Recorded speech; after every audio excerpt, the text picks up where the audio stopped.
بسم اللہ الرحمن الرحیم۔ حضرت ابو ہریرہ رضی اللہ تعالیٰ عنہ سے روایت ہے کہ نبی اکرم صلی اللہ علیہ وآلہ وسلم نے فرمایا، جو لا حول ولا قوت الا باللہ العلی العظیم کو کثرت سے پڑھتا رہے گا، اس کو 99 پریشانیوں سے نجات ملے گی جن میں ادنا پریشانی آنے والا غم ہے۔ حضرت ابو ہریرہ رضی اللہ تعالیٰ عنہ سے روایت ہے کہ نبی اکرم صلی اللہ علیہ وآلہ وسلم نے فرمایا کہ کثرت سے لا حول ولا قوت الا باللہ العلی العظیم پڑھا کرو، اس لیے کہ یہ جنت کا خزانہ ہے۔ حضرت مکحول رحمۃ اللہ علیہ فرماتے ہیں کہ جو یوں پڑھے گا، لا حول ولا قوت الا باللہ ولا ملجا من اللہ الا الیہ، اللہ تعالیٰ اس سے غم کے 70 دروازے بند کر دے گا جن میں ادنا فقر کا دروازہ ہے۔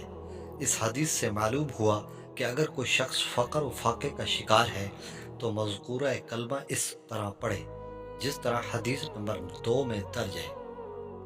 حضرت معاذ رضی اللہ تعالیٰ عنہ فرماتے ہیں کہ نبی اکرم صلی اللہ علیہ وآلہ وسلم نے مجھے فرمایا کہ اے معاذ، کیا آپ کو جنت کا دروازہ نہ بتاؤں؟